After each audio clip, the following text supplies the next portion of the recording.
wabarakatuh.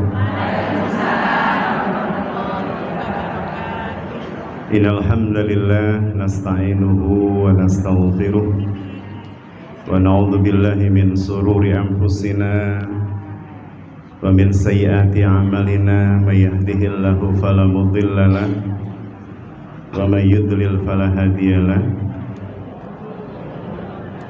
Asyhadu an la ilaha illallah wa asyhadu anna Muhammadan abduhu wa rasuluhu la nabiyya ba'da. Allahumma salli ala sayyidina Muhammadin wa ala alihi wa sahbihi ajma'in.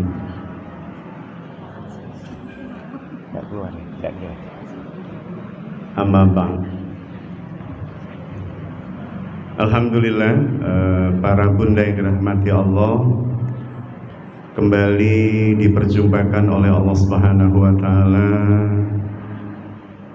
di hampir pertengahan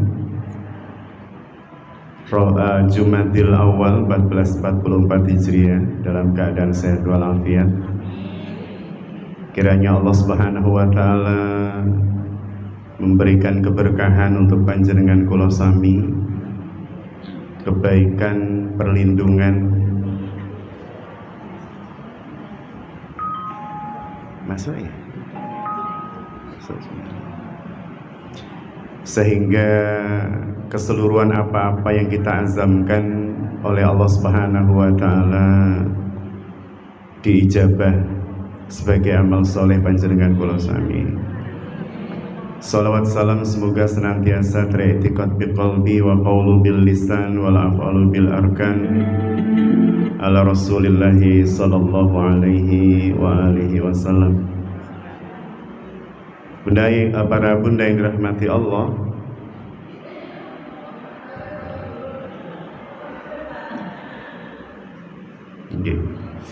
ini ceritanya mengeluarkan suara.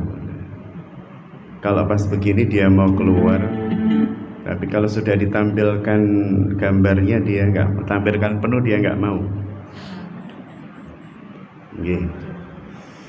Karena ini baru pertama saya mencari pola, agak ribet.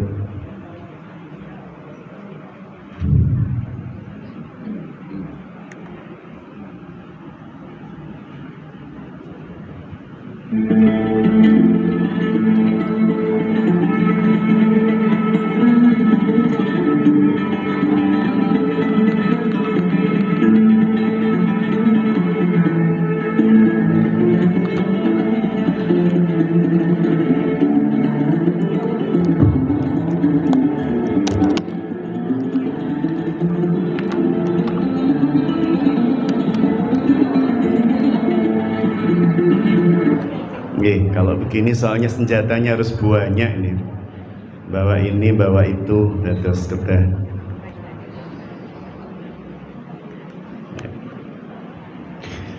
Para bunda yang dirahmati Allah, sebagaimana permintaan dari panitia pengurus ya, mulai hari ini saya diminta membawakan materi Sirah Nabawiyah, dan materi ini menjadi lebih jelas, lebih nyaman dinikmati kalau dengan tayangan, untuk memperjelas penjelasan item by item, karena nantinya kita akan melihat kehidupan Rasulullah SAW secara keseluruhan. Dan semoga dengan mengkaji kehidupan beliau, kita semakin mencintai beliau, semakin bersemangat itba atas Rasulullah sallallahu alaihi wasallam, hingga kelak kita mendapat bagian syafaatul uzma dari Rasulullah atas izin Allah Subhanahu wa taala. Baik, kita awali kajian kita yang pertama dengan melihat fadilah belajar Sirah Nabawiyah ya, atau fiqh sirah. Di dalam surah Yusuf ayat ke-111, Allah Subhanahu wa taala dawuh, a'udzubillahi minasyaitonirrajim, laqad kana fi qasasihim ibratun liulil albab bima kana haditha yuftara walakin tasdiqal ladzi baina yadayhi wa tafsil kulli syai' wa huda wa rahma liqaumi yu'minun. Sesungguhnya pada kisah-kisah mereka di sini yang dimaksud adalah kisah yang ada di surah ke-12 surah Yusuf. Terdapat pengajaran bagi orang-orang yang mempunyai akal. Dan kita tahu bahwa Al-Quranul Karim itu lebih dari sepertiga ayat-ayatnya menutur kisah tentang orang yang baik sampai orang yang sangat buruk. Dan di sini disebutkan bahwa Al-Quranul Karim kana haditsa yuftara. Al-Quranul Karim itu bukan cerita yang dibuat-buat. Dia bukan dongeng, dia bukan legenda. Al-Quran itu real, nyata. Maka kalau anak-anak muda hari ini kepincut dengan tokoh-tokoh Marvel atau DC, versa bu ya. Kalau ibu-ibu mungkin nggak versa ya. Tokoh-tokoh Marvel itu seperti Iron Man itu bu ya, Hulk. Tokoh-tokoh DC itu seperti Superman, Batman, dan seterusnya. Maka Islam sejak awal menyajikan kisah-kisah real, kisah-kisah nyata, agar supaya anak-anak kita kalau diceritani tentang apa yang ada dalam Al-Quran itu, mereka benar-benar bisa melihat itu sesuatu yang nyata. Kebanyakan melihat film Transformer, anak-anak sekarang itu kalau lihat truk berharap berubah itu kan. Kalau lihat truk dilihat saja, jangan-jangan berubah jadi siapa bu? Nggak kenal ibu-ibu ya. Jadi Al-Quran itu haditsa yuftara. Dia bukan cerita yang dibuat-buat. Walakin akan tetapi dia adalah kitab yang membenarkan kitab-kitab sebelumnya. Wa tafsil, dan memberikan penjelasan kulli syai', segala sesuatu. Dan fungsi Al-Quran adalah hudan, petunjuk, wa rahmah, yang penuh di dalamnya kasih sayang Allah liqaumi yu'minun, tapi hanya dikhususkan orang-orang beriman. Maka kita akan mengambil nanti sumber pertama rujukan dalam sirah nabawiyah ya Quran. Sumber pertama yang kita ambil ya adalah Quran. Di dalam ayat yang lain Allah Subhanahu wa taala menjelaskan wal kulla naqussu 'alaika min anba'ir rusul ma nusabbitu bihi fuadak. Dan semua kisah dari rasul-rasul itu kami ceritakan kepada kalian agar supaya dengannya nusabbitu bih, dengannya kami teguhkan fuadak, hati kalian. Wa ja'aka fi hadhil haqqu wa mau'izatu wa dzikra lil mu'minin. Dan di dalam surah ini telah datang kepada kalian kebenaran serta pengajaran dan peringatan bagi orang beriman. Dados menawi mangke kita sampun melebet sirah nabawiyah, ujungnya harusnya yang pertama hati para bunda bertambah kuat, bertambah yakin bahwa mengikuti dinullah menika adalah din yang hak, tidak ada keraguan. Dan yang kedua, di dalamnya ada pengajaran serta peringatan, ada mau'izah wa dzikra, ada pengajaran, ada nasihat, dan ada peringatan. Sekali lagi hanya untuk orang mukmin. Maka orang mukmin meskipun membaca, melihat sirah nabawiyah nggih mboten tambah iman. Maka semoga kita termasuk yang mukmin ini, sehingga iman kita bertambah, rasa cinta kita pada Kanjeng Nabi bertambah. Maka sumber pustaka kajian sirah kita dulu bun, saya mengkaji sirah ini bersama mungkin sebagian bunda-bunda di sini ikut tiap Senin. Tiap Senin itu 1,5 jam. Itu 2 tahun tidak habis. Padahal setiap Senin. Saya di Masjid Aulia Stono Gedong ini tiap Kamis ketiga, berarti 1 bulan sekali. Kalau dulu tiap Senin berarti 1 bulan 4 kali. Itu 2 tahun tidak habis. Berarti tinggal ngalikan 4 gitu ya. 8 tahun mungkin tidak habis di sini. Kalau kita ngaji sirah ya, dari Al-Quranul Karim, kemudian hadis-hadis Rasulullah Sallallahu Alaihi Wasallam, dari syair-syair bangsa Arab, karena nanti ada banyak hal yang berkaitan dengan pujian terhadap kehidupan Rasul dari para penyair. Dan para penyair di masa lalu itu sama dengan medsos atau media cetak atau media audiovisual hari ini. Jadi fungsi para penyair di masa lalu itu menggantikan fungsi media hari ini. Kemudian kitab-kitab sirah. Kitab sirah yang kita rujuk cukup banyak Bun, ada sekitar 24. Dari mulai kitab sirah Ibnu Hisham, Fiqh sirahnya Muhammad Al-Ghazali, pelengkap tarikh tulisan ulama dari Indonesia Kiai Haji Munawar Khalil. Kemudian ada kitab sirah yang ditulis oleh Dr. Said Ramadan Al-Buti, Profesor Dr. Muhammad Soleh As-Solabi, dan sekian banyak kitab yang lain. Itu kemudian kita coba pepatkan, kita ambil, ketemu rangkaian pengajaran sirah yang ada di hadapan panjenengan.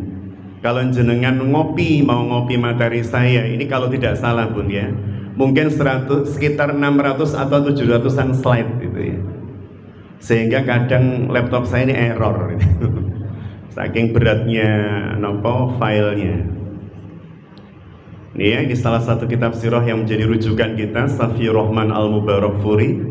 Kitabnya adalah Ar-Rahiqul Mahtum. Baik, kita masuk ke sirah sekarang. Jadi Bunda yang dirahmati Allah, sambil saya lihat sini nggih Bun nggih, mohon maaf saya menggegeri memunggungi panjenengan.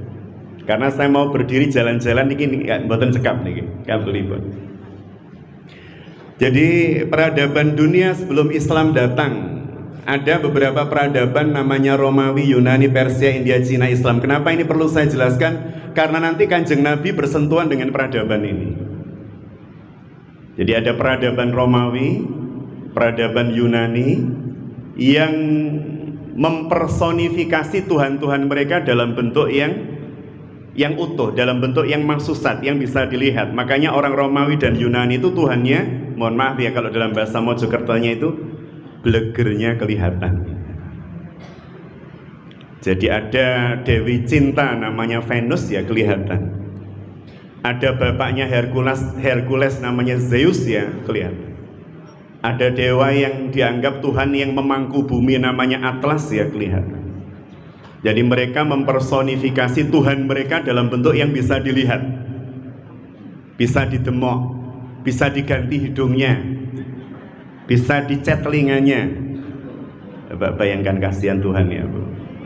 Romawi, Yunani. Nanti Persia. Kalau Persia itu penyembah api, kaum Majusi, ya. Sebagian penganut pemahaman Zarathustra. Nanti kita bahas kalau sudah masuk kelahiran Rasul. Ada peradaban India, peradaban Hindustan.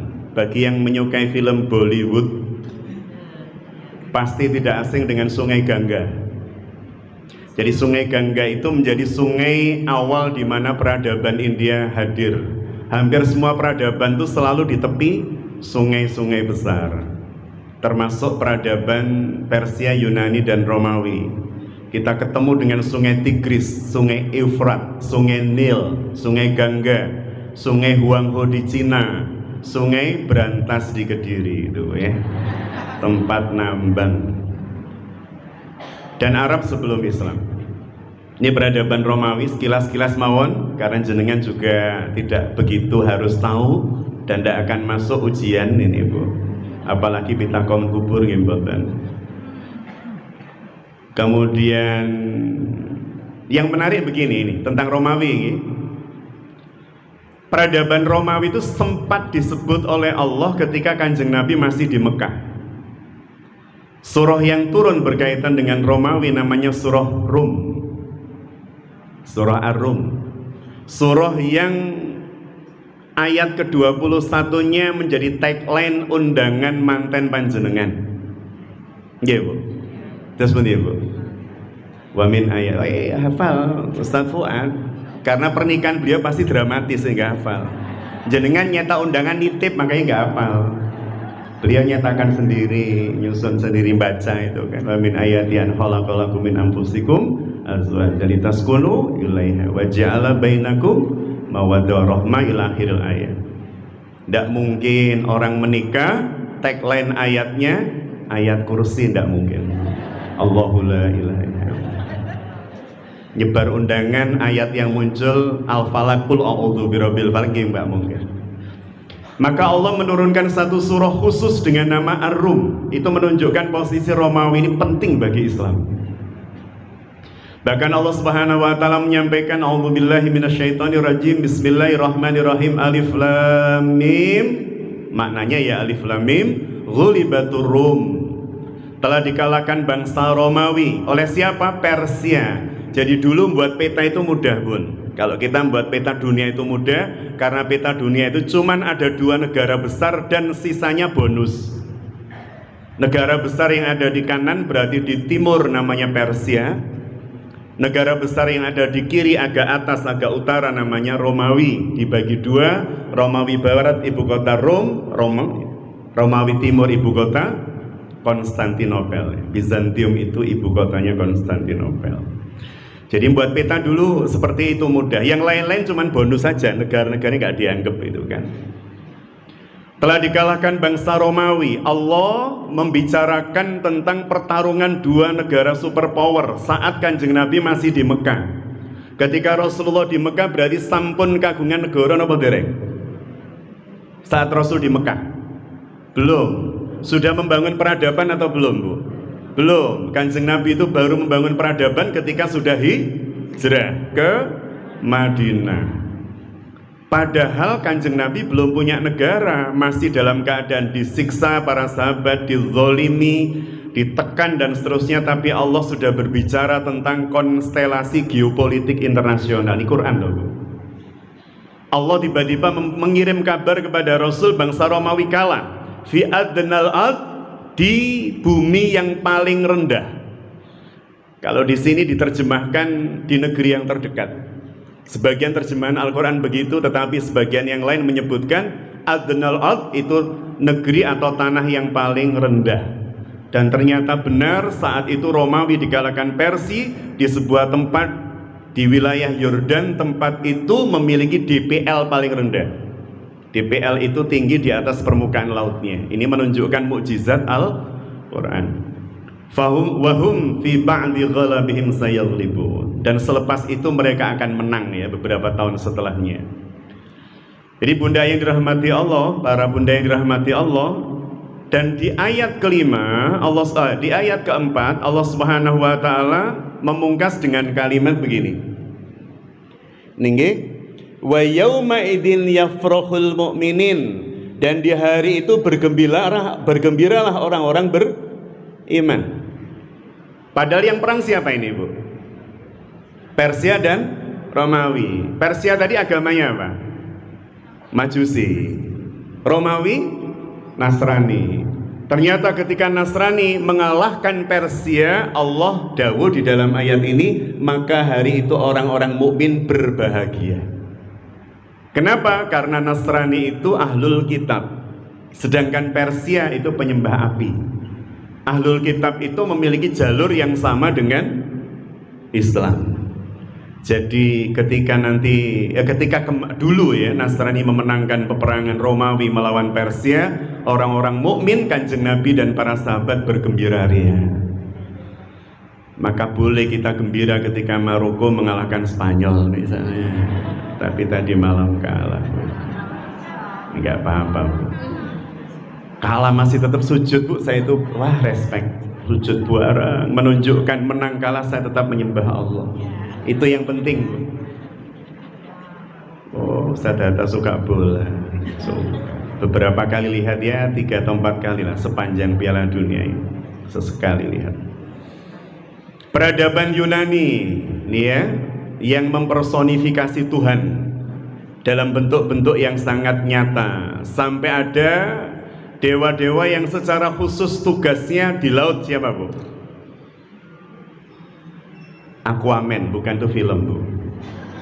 Yang di laut namanya Poseidon itu, Bu ya. Dan seterusnya. Kemudian peradaban Persia menyembah apa? Api. Ini Zarathustra keyakinannya. Karena mereka meyakini apa? Sesungguhnya cahaya dewa menjelma dalam setiap yang berkilau dan menyala di alam dunia.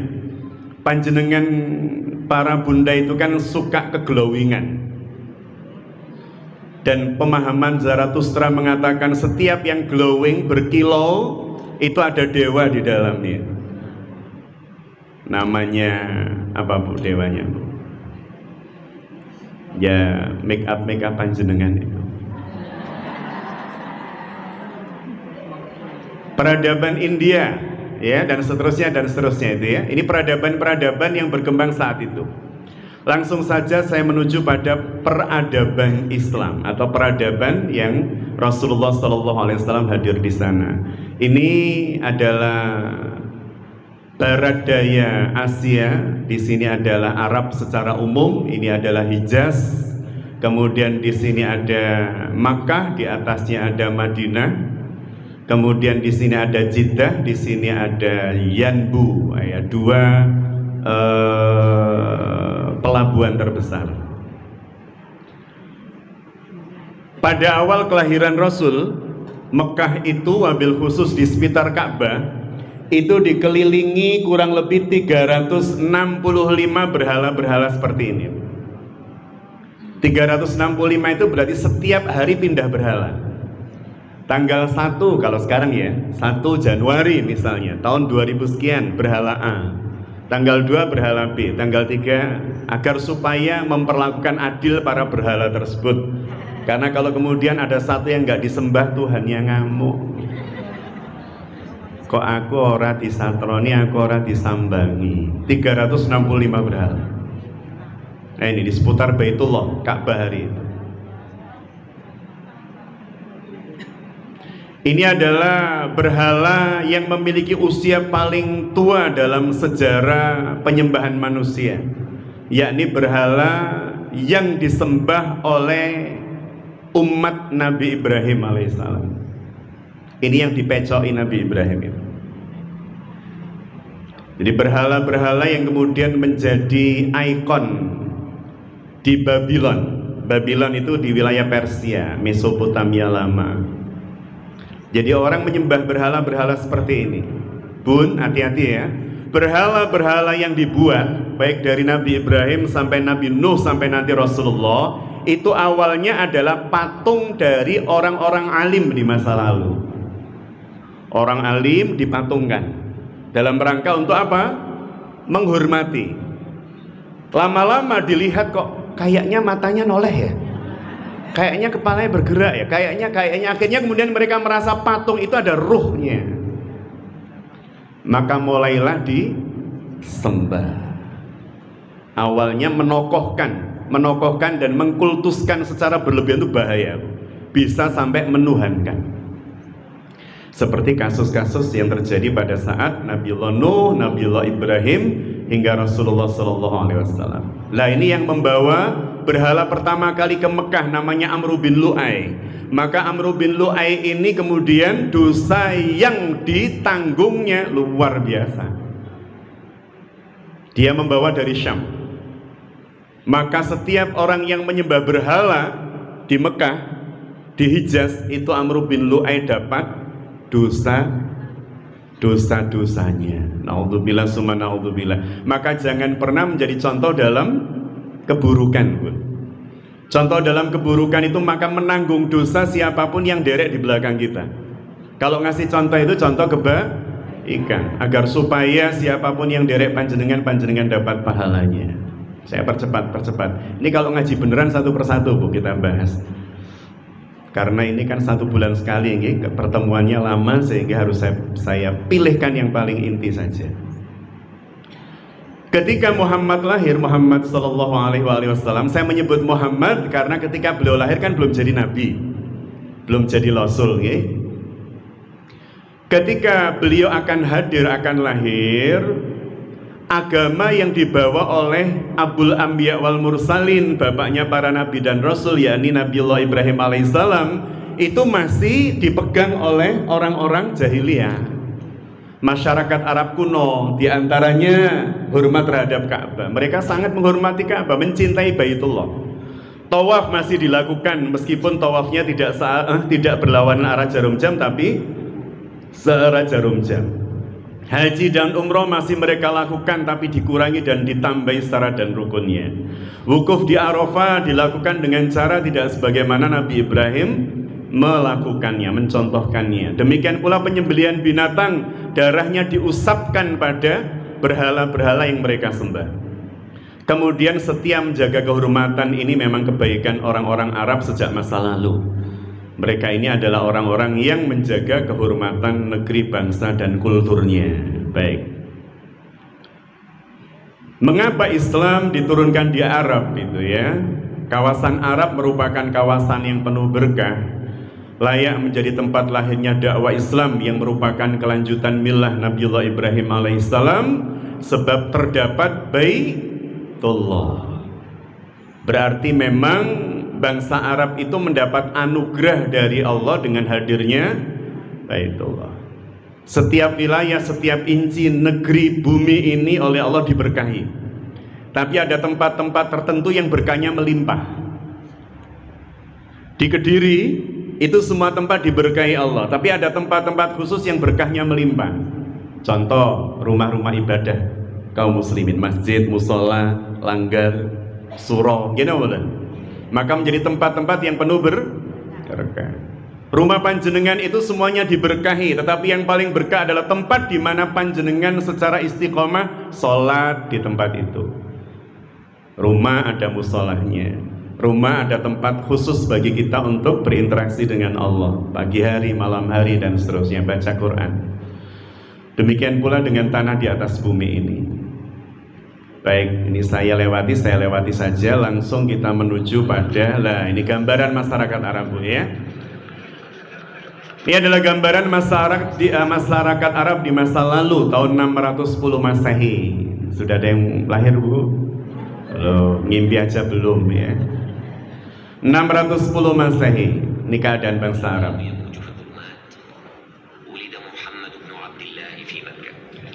Jadi kita lihat, Bunda, ini ada satu orang yang digendong. Yang sana gak bisa lihat, Bu. Bisa, Bu, ya, alhamdulillah. Ini ada satu orang yang digendong, dimuliakan. Apa kedudukannya? Kahin, bukan kain. Kahin. Kalau kain panjenengan maestronya, kan. Kahin itu apa? Kahin itu bermakna dukun. Jadi waktu itu yang paling dipuja, di nomor satu kan dukun.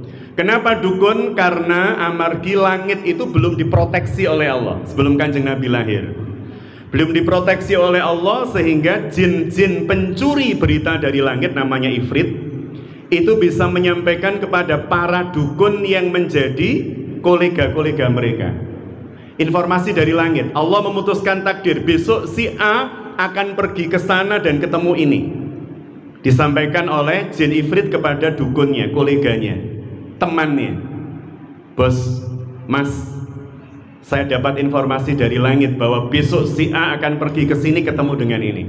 Makanya tebakan, makanya prediksi dukun-dukun di masa itu presisi, Bu, 100% benar. Atau 90,9% benar. Karena apa? Mereka masih bisa mencuri berita dari langit. Langit belum ditutup belum diproteksi. Nanti kita lihat ayat-ayat bagaimana Allah memproteksi langit sejak kelahiran Rasulullah SAW. Baik, jadi yang mereka nomor satu kan dukun. Kenapa? Setiap kalimatnya malati, setiap kalimatnya saged diugemi, gitu ya. Dan bersama dengan dukun tersebut adalah ini adalah berhala mereka. Ini berhala perempuan, namanya Manat. Jadi diikut sertakan dalam prosesi mereka menuju ke Ka'bah. Kehidupan di masa lalu. Kinten-kinten bangsa Romawi apa sama seperti ini, Bu? Gayanya sama. Yunani, Persia. Hari itu seluruh masyarakat bumi hampir seluruhnya dalam keadaan jahiliyah. Ya, ini namanya Manat. Nah, berikutnya, jenengan kedah pirsa kontur geografis dari Ka'bah biar nanti nyambung ketika kita bicara kelahiran Rasul. Ka'bah itu posisinya Bun seperti mangkok, kemudian ada dasarnya. Lah Ka'bah itu posisinya di sini karena dia dikelilingi bukit-bukit. Sehingga kalau hujan deras, pasti air-air itu akan meluncur deras dari perbukitan menghantam ke bawah. Air itu kalau ke bawah semakin cepat atau stabil, Bu? Semakin cepat. Sehingga hari itu Ka'bah beberapa kali mengalami kerusakan, kehancuran, kerusakan, bukan kehancuran, kerusakan. Tapi siapa yang membuat, dalam tanda petik, siapa yang menurunkan air itu? Beda dengan kalau manusia yang ingin merusak Ka'bah, itu urusannya dengan Allah. Tapi ketika Allah menurunkan air sampai kemudian Ka'bah terhantam, rusak sebagiannya dan seterusnya, yaitu Allah yang membuat. Tapi kalau ada orang yang merencanakan menghancurkan Ka'bah, langsung yang dihadapi Allah. Seperti nanti kita lihat pada kasus itu Abroha al-Asram, ya.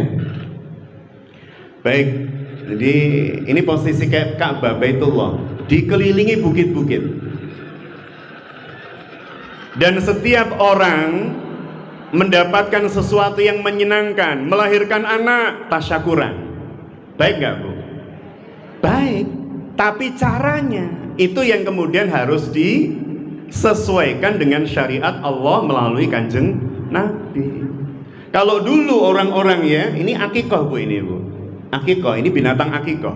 Jadi akikoh itu dari zaman jahiliyah. Berarti dia adalah budaya masyarakat Jazirah Arab waktu itu. Akikah itu budaya di sana. Tetapi ketika kemudian Muhammad menjadi seorang Nabi Rasul, Rasulullah SAW menetapkan syariat, salah satunya yang disembelih domba dengan usia tertentu dan hasil sembeliannya dibagikan. Kalau dulu sembelian untuk anak-anak mereka itu diberikan pada berhala. Darahnya dikeluarkan, dioleskan pada tubuh berhalanya. Misalnya pengen anaknya menyerupai berhala yang paling gede, kekar, hebat, namanya Hubal. Wah, anakku lanang ben koyo dewa perang, Hubal. Maka darahnya dioleskan ke Hubal. Anak saya perempuan agar supaya menjadi dewi yang lembut dan seterusnya, oh, ke Manat, dewinya namanya Manat. Kalau di Eropa tadi namanya Venus. Venus itu punya anak namanya Dewi Eko. Eko ini pernah ditaksir sama seorang pangeran di langit namanya Narcissus. Ditolak, maka kemudian cintanya Eko ditolak Narcissus. Dia langsung bilang sama mamanya, Dewi Venus, "Ma, cinta anakmu ditolak oleh Narcissus, maka berikan aku kekuatan untuk merusaknya, menghancurkannya." Maka diberi kekuatan sehingga suaranya bergema, maka namanya Eko itu. Dewi Eko, anaknya Venus itu. Akhirnya Narcissus menjadi seperti gila. Dia tidak bisa mencintai siapapun kecuali dirinya sendiri. Tiap pagi dia lihat di telaga, waduh wajahku ganteng ya tibae, waduh irungku wapi, waduh mrikatku. Akhirnya terus sampai badannya kurus kering, tercebur dalam telaga, tenggelam dan mati. Maka orang yang mencintai dirinya sendiri namanya Narcissus. Terlalu cinta terhadap dirinya, diluk-diluk difoto, celek, tunjukkan. Tambahi alis, celek, tunjukkan. Hati-hati, itu keturunan Narcissus.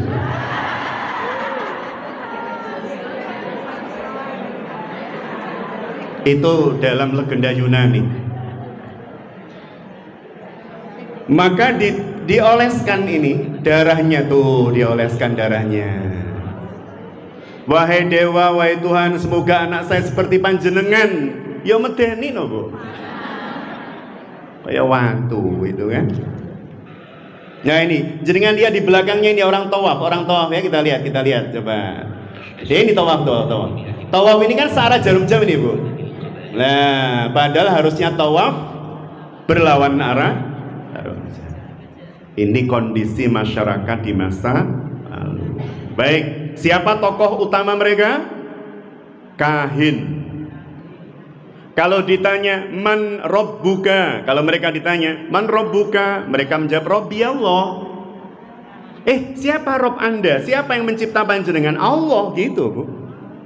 Siapa yang menciptakan langit bumi? Allah. Tapi kalau ditanya man ilahuka, siapa yang kamu sembah? Lata, Uzza, Manat, Hubal, Suwad dan lain-lain. Maka mereka itu percaya Allah, tapi tidak menyembah. Makanya tidak disebut kafir tapi musyrik. Kaum musyrik itu kan musyrikin Mekah. Musyrik itu percaya Allah tapi juga percaya yang menserikatkan Allah, menyekutukan Allah. Baik, berikutnya ini saya percepat sajalah ya. Lah, kemudian karena ibu-ibu itu sukanya film nih. Lah ketemu tulisan-tulisan ini rasa seneng. Dan hari itu kelas-kelas masyarakat terbentuk. Kan ini bukan hanya di Arab. Jadi kalau kemudian kita menganggap waktu itu jahiliyah Arab, salah besar. Di Romawi ada nggak Bu perbudakan? Banyak. Jenengan lihat film Spartacus, Ben Hur, apalagi ya misal itu loh. Maka kita melihat perbudakan mereka lebih ngeri sebenarnya itu kan. Perbudakan terjadi di mana-mana, kerusakan di mana-mana itu kan, termasuk di wilayah Jazirah Arabia ini. Dan budak itu hidupnya seperti hewan Bunda, dicancang di tali, kalau bekerja dilepasin. Setelah itu ikat lagi, masukkan seperti kandang kayu-kayu yang dikotai begitu. Nanti kita lihat bagaimana Rasulullah sejak kecil itu punya rasa kasih sayang, Ra'fah bahkan terhadap budak-budak di sekitar rumah beliau. Datangi, kasih minum. Sejak kecil Rasulullah begitu. Jadi kita lihat perbudakan. Dan salah satu di antara tokoh masyarakat yang menjadi juragan jual beli budak, namanya Abdul Uzza bin Abdul Muthalib. Berarti dia siapanya Abdullah, bapaknya Nabi. Namanya Abdul Uzza bin Abdul Muthalib. Berarti dia ini Abdul Uzza ini apanya bapaknya Rasul, saudaranya itu kan, karena anaknya Abdul Muthalib. Dia saudaranya bapaknya Rasul, berarti dia pamannya Rasul. Kita lebih mengenal Abdul Uzza itu dengan sebutan Abu Lahab. Lah ini salah satu tokohnya. Lah ini Abu Lahab ini ya. Dia yang ngatur-ngatur budak ini sana-sana, ini toko sana yang pesen tuh. Dan dilihat Bu perawakannya, kalau ininya keker kenceng ototnya ya, sampai kemudian jenggotnya dilihat. Ini dilihat, wah ini kelihatannya barang bagus ini. Siapa ini yang punya ini? Barang bagus ini. Ini kalau dijual mesti mahal ini. Ya kayak benda itu Bu, dilihat-lihat kupingnya. Oh kupingnya butuh, irungnya bolong loro itu kan. Ditanya siapa ini? Adakah seorang yang ingin membelinya? Katanya. Ternyata pemiliknya ada di belakang, seorang Yahudi namanya Samuel.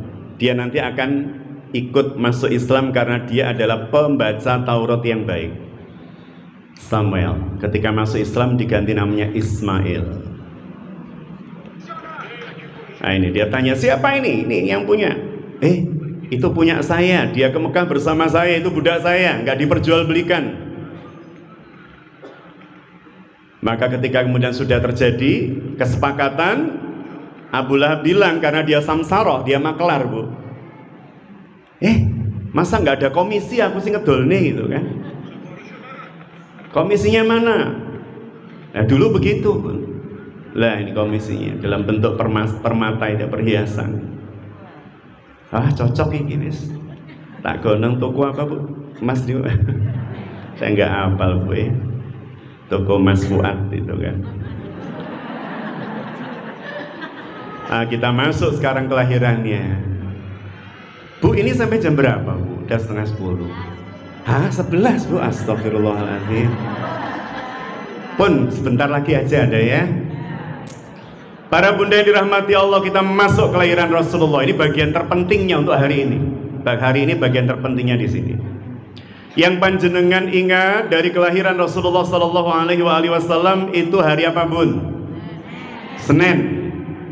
Tanggal 12 bulan Rabiul Awal tahun Nah, jenengan bilang gajah lihat saya semua kan? Gajah. Rabiul Awal. Artinya apa? Kalau disebutkan bulan Rabiul Awal itu menunjukkan bahwa sebelum Kanjeng Nabi lahir, bulan itu sudah ada namanya. Gini betul? Sudah ada. Rabiul Awal itu sudah ada sejak zaman Rasulullah belum lahir. Rajab itu sudah ada sejak sebelum Rasul lahir. Bulan-bulan yang panjenengan kenal dari mulai, kecuali Muharram ya, Safar, Rabiul Awal, Rabiul Akhir, Jumadil Ula, Jumadil Tsani, kemudian Rajab, Sya'ban, Ramadan, Syawal, Dzulqa'dah, Dzulhijjah, itu semuanya sudah ada namanya sejak Rasul belum lahir. Jadi yang memberi nama bukan Kanjeng Nabi, dan itu bukan bulan yang Islam menetapkannya, karena sudah ada sebelum Rasul. Kecuali nanti ketika Rasul sudah hadir sebagai seorang Nabi, beliau mengganti Safar awal menjadi Muharram. Muharram, Safar. Dulu Safar awal, Safar akhir. Kelahiran cahaya. Kenapa disebut kelahiran cahaya? Wah, kita lihat laki-laki yang satu ini, Bu. Nah, ini namanya Abroha al-Asram. Siapa Abroha al-Asram itu? Siapa, Bu? Ayo Bu, berhadiah LCD. Kan bukan saya, bukan punya saya ini, Bu, monggo. Abroha al-Asram itu gubernur Yaman yang diutus dari Habasyah. Jadi ceritanya di dalam Al-Quranul Karim itu dikisahkan ada Ashabul Ukhdud, kisah yang terjadi di Yaman ketika penguasanya seorang raja Yahudi yang berkuasa di sana dan mengatakan siapapun yang tidak mengkonversi keyakinannya menjadi Yahudi maka akan kami bakar hidup-hidup dengan cara dibuatkan parit. Maka Al-Quran menyebutkan dengan istilah Ashabul Ukhdud, orang-orang yang dibakar di dalam parit. Ada yang lolos, lari menuju ke negara Nasrani namanya Habasyah. Itu Ethiopia kalau sekarang, Eritrea, Ethiopia dan Eritrea. Datang ke sana rajanya namanya Negus. Kita biasa menyebut Najasyi. Bilang sama Raja Najasyi, Sakwa gitu ya, wadul, wahai raja, umat panjenengan kaum Nasrani di Yaman seluruhnya dibantai oleh raja di sana.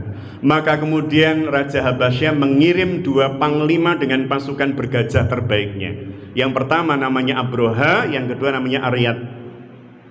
Dikirim ke Yaman lewat apa, Bu? Lewat Laut Merah. Dari Ethiopia langsung menuju ke Yaman. Ketemu pasukan lawan, dihancurkan oleh pasukan gajahnya Abroha dan Aryad. Akhirnya kaum Nasrani hidup lagi di sana dan gubernurnya namanya Aryad. Abroha wakil gubernur. Terjadi persaingan antara gubernur dan wakil gubernur. Sampai kemudian terjadi pertempuran, Abroha berhasil mengalahkan Aryad. Akhirnya dia jadi pejabat tertinggi di Yaman. Pertanyaan saya, asalnya berarti dari mana Abroha? Barusan saya cerita dari ya, kok dari Yaman toh, Bu? Asalnya dia tadi dikirim oleh siapa sih, Bu? Raja siapa tadi yang ngirim? Najasyi. Rumahnya di mana tadi? Ethiopia. Berarti asalnya Abroha dari mana? Ethiopia. Hari itu namanya Habasyah. Bilal bin Rabah itu dari sana, makanya disebut Bilal bin Rabah al-Habsyi. Dari Habasyah, ya, dari Ethiopia. Baik. Ketika kemudian Abroha ini menjadi gubernur di mana, Bu? Yaman. Yaman itu merasa hanya mendapatkan sisa-sisa ekonomi dari Mekah. Terus ngeten gambarannya. Untuk memudahkan terus pun tinggi, ngeten mawon. Gus Fuad menika negeri Yaman. Kemudian kamera ini adalah Mekah. Meja ini Madinah, Muhammad Hatta ini Syam. Syam itu Yordan, Palestina, Lebanon, Suriah, itu Syam namanya. Oke, berarti kalau ada orang Syam mau berdagang menuju Yaman harus lewat mana? Madinah, Mekah. Ngaten toh? Berarti kalau kemudian Mekah itu jadi pusat jujukan ziarah internasional karena ada Ka'bah, maka orang itu pasti nanti banyak habis uangnya di mana? Mekah, sehingga Yaman itu dapat karen-karen. Pun clear? Maka Abraha merasa ekonominya nggak akan pernah moncer kalau orang tetap menjadikan Mekah sebagai pusat ziarah internasional, ada Ka'bahnya. Maka dibuatlah gereja yang teramat sangat besar, Kanisatul Adim, sebagai saingan agar supaya orang tidak mengunjungi Mekah tapi langsung bablas Yaman. Ada bangunan mewah besar, megah. Tapi apa yang terjadi? Orang melihat Ka'bah itu kan takjubnya bukan karena mewahnya. Apa mewahnya Ka'bah, Bu? Sejak dulu ya cuman batu gitu toh. Artinya Ka'bah itu nggak pernah bisa disaingi dengan bangunan sehebat apapun. Bahkan Grand Zamzam yang di Mekah itu, apa kemudian panjenengan merasa lebih mulia dibanding Ka'bah? Halo? Seandainya harus dihancurkan salah satunya, jenengan lebih rela Grand Zamzam, Zamzam Tower itu atau Ka'bah? Grand Zamzam. Bagi kita dia bukan apa-apa. Maka kalau ada orang bangun bangunan besar, bagus, mewah, dengan harapan orang melalaikan Ka'bah, nginget ini, itu salah pikiran, salah persepsi. Ternyata tetap orang-orang ya ke Ka'bah, ke Yaman ya sisa-sisa, dia jengkel, marah. Apalagi ada orang Arab yang merasa jenengan bangun ginian buat nyanyi Ka'bah ora iso. Sampai kemudian dia menjadikan, mohon maaf ya, menjadikan gerejanya itu toilet.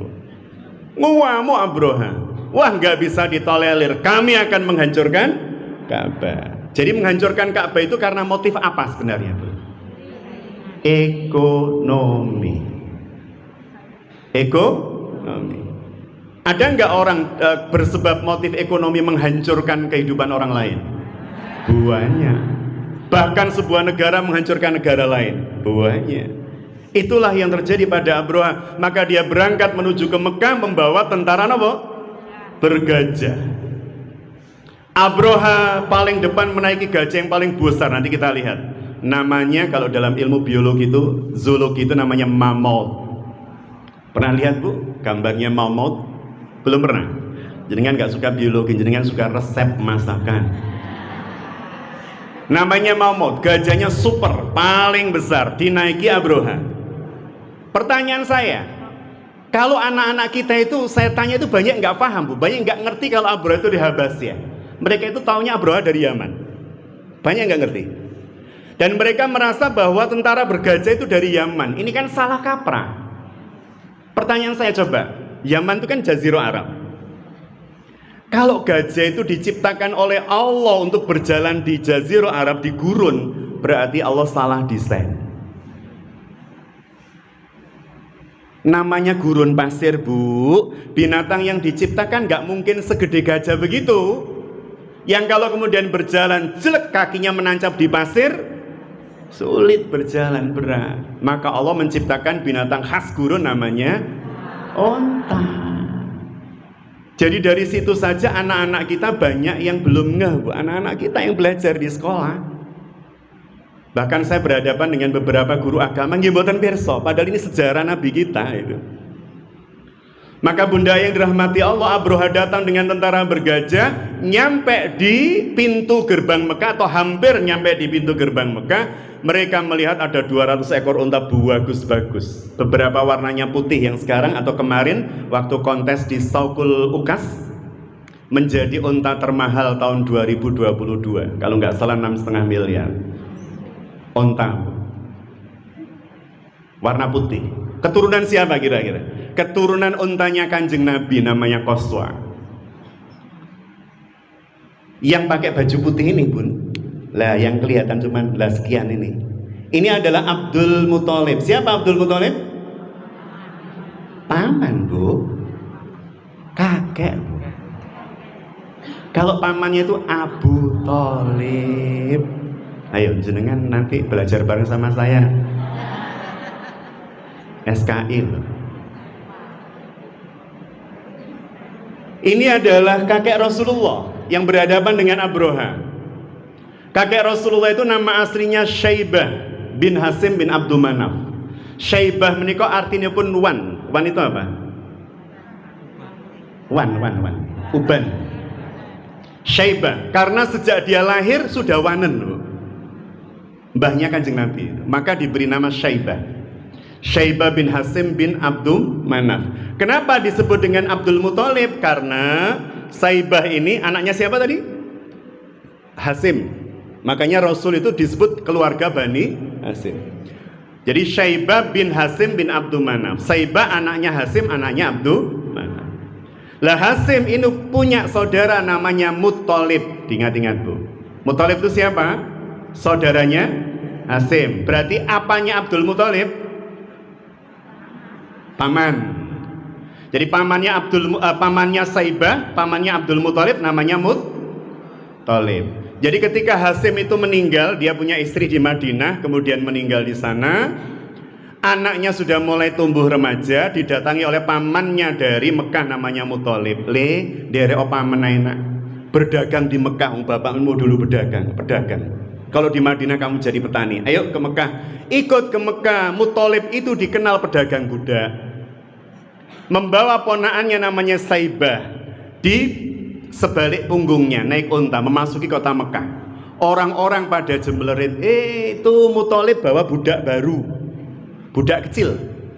Makanya disebut Abdun, Abdunnya Muttalib, hambanya Muttalib, budaknya Jadi nama Abdul Muttalib itu asalnya dari situ.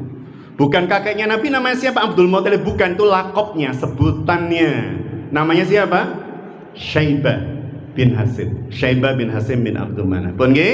Lah Abroha ini ketika mau masuk Mekah ketemu dengan unta-unta 200 bagus-bagus miliknya Abdul Muttalib ini.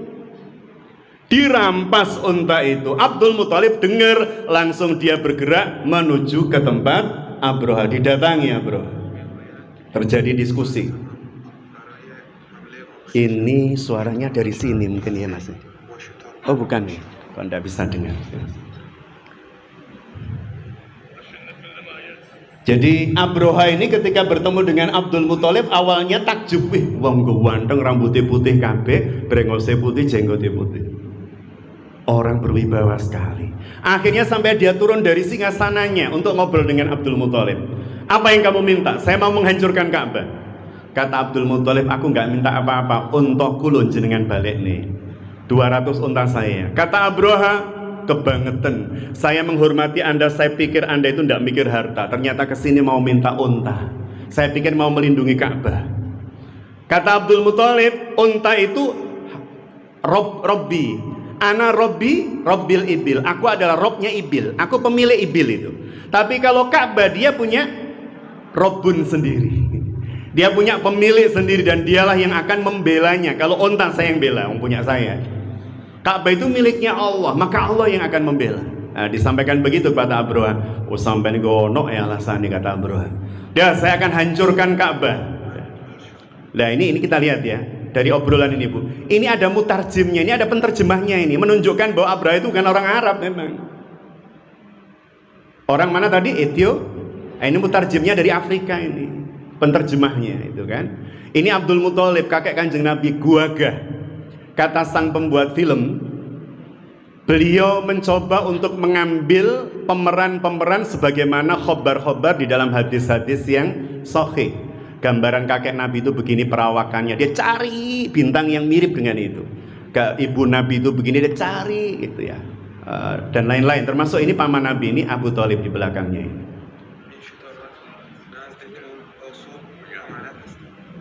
Aku akan menghancurkan kotamu. Maka kemudian Abdul Muttalib pulang dengan untanya, udah diminta itu ya 200 untanya, pulang. Wis balik untaku, perkara Ka'bah Allah yang akan menjaga. Maka Abraham menggerakkan tentaranya. Tentara apa Bun? Gajah. Dan kita lihat posisi Mekah ya, lagi ya, posisi Ka'bah ini kan dikepung oleh apa?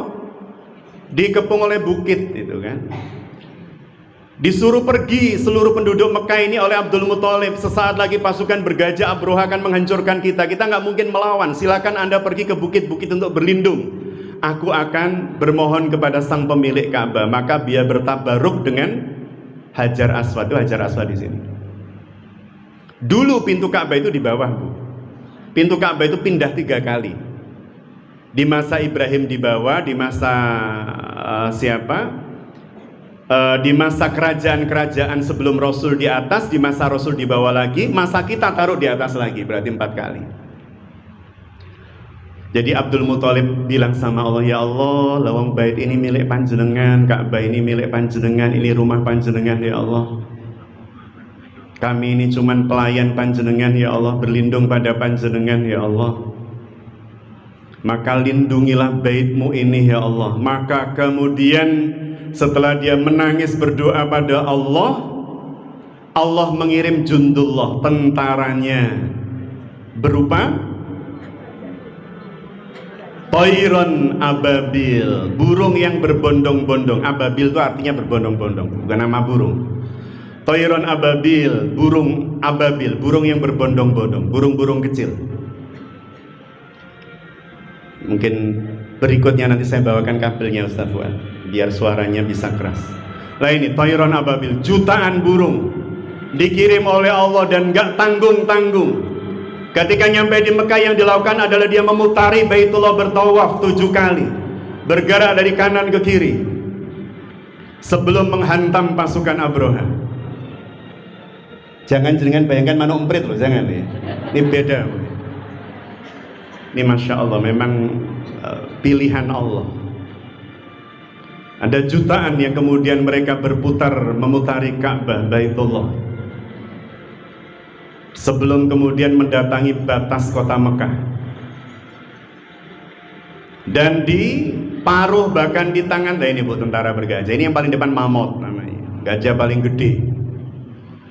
Ketika kemudian pasukan gajah ini datang sampai di perbatasan kota Mekah, tiba-tiba kaki gajahnya Bun tidak mau jalan. Tiba-tiba gajahnya mogok. Mungkin businya kotor atau karburatornya buntu. Dihentikan oleh malaikat Allah. Kedua kaki mamut ini tidak bisa bergerak, bahkan pengennya pulang kembali ke selatan, ke Yaman. Nah ini pas di tugu perbatasan masuk kota Mekah, yang panjenengan kalau melihat dari Jeddah Mekah itu ada monumen Qur'annya itu.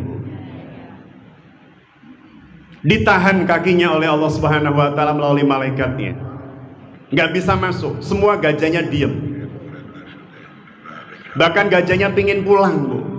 Aku mau terus pingin pulang. Allahu Akbar. Balik ke selatan, padahal dia menghadapnya sudah menghadap utara, nggak mau. Mulih mas, aku mulih mas. Tuare Bu oleh tentara ini. Coba kalian jenengan lihat perawakan tentaranya ini, pasukan Abroha yang nomor 1 ini, pasukan khusus. Ini kan perawakan tentara Afrika Bu, karena memang dari Habasyah. Ditarik agar supaya mau masuk Mekah, tidak mau. Sampai kemudian mengguncang-guncang tubuhnya, melemparkan tubuh Abroha. Masya Allah, cara Allah menjaga rumahnya. Bukan hanya Abroha dilempar dari atas punggungnya, mau diinjak, hampir diinjak. Tapi Allah nggak pengen kalau Abroha itu meninggalnya terlalu viral. Kalau yang injak itu kaki mamut Bu, itu viral. Enggak, Allah nggak pengen begitu. Nanti yang membinasakan Abroha itu burung kecil, burung.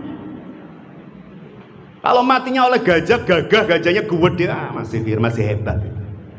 Makanya Namrud, musuhnya Ibrahim dalam dakwah, musuh Allah dan Rasulnya, itu mati tewasnya karena nyamuk.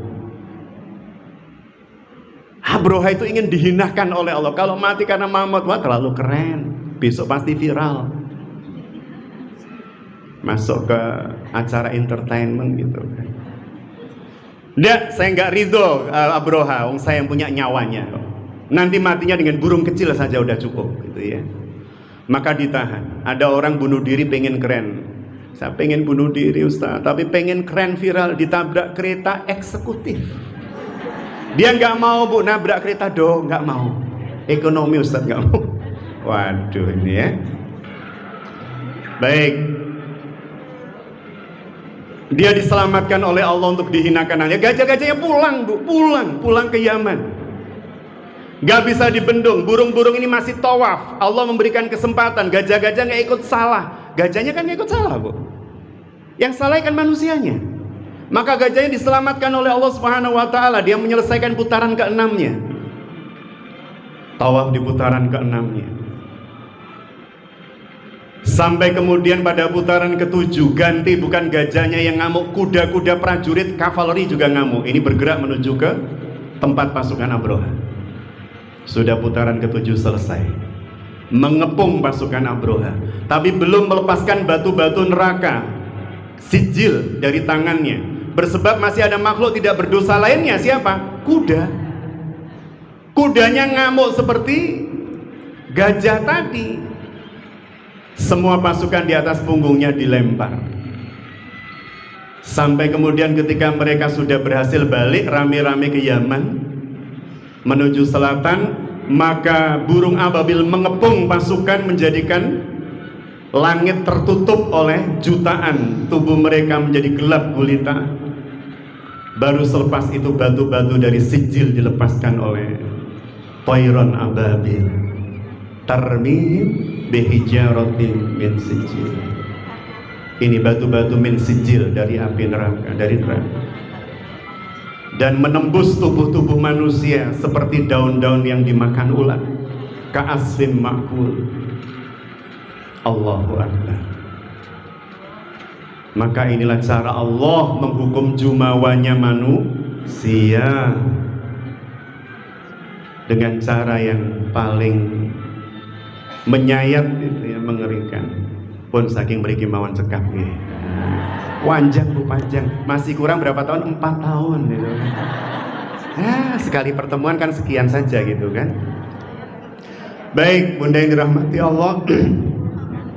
Gambarannya ya, gambaran tentang hadirnya Rasul diikuti dengan peristiwa besar.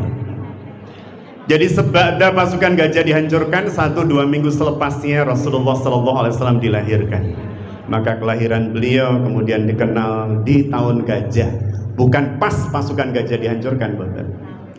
Bunda yang dirahmati Allah, kiranya ada manfaat yang bisa kita petik betapa dahsyatnya. Nanti kita lihat bahkan ibunda beliau ketika hamil seperti apa itu ya, prosesnya, rasa lelahnya, kejadian ajaib yang mengiringinya, sehingga kita benar-benar semakin mentakjubi cara Allah mendidik Rasulullah SAW dan mengistimewakan beliau. Kiranya ada manfaat. Mohon maaf jika ada khilaf salah dalam penyampaian. Kita tutup dengan munajat kepada Allah Subhanahu wa taala. Allahumma shalli ala sayyidina Muhammadin wa ala alihi wa sahbihi wa sallam. Alhamdulillahirabbil alamin. Hamdan syakirin, hamdan naimin, hamdan yuwafi ni'ama yukafi'u mazidah. Ya Rabbana lakal hamdu kama yanbaghi li jalali wajhika wa 'azimi sultanik. Rabbana ighfir lana wa li walidayna warhamhuma kama rabbayana shighara.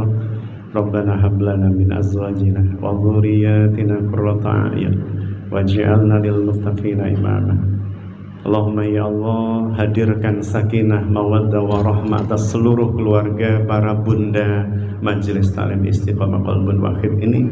Hadirkan pada keluarga kami semua ya Allah, pasangan-pasangan, anak keturunan yang menyejukkan pandangan mata dan menenteramkan hati. Kehidupan yang kau penuhi dengan keberkahan, hidayah, inayah dan rahman rahimu. Rabbana atina fid dunya hasanah wa fil akhirati hasanah wa qina adzabannar wa adkhilnal jannata ma'al abrar ya aziz ya ghafar ya rabbal alamin. Subhana rabbika rabbil izzati amma yasifun, wassalamun alal mursalin, walhamdulillahi rabbil alamin. Bismillahil Fatihah.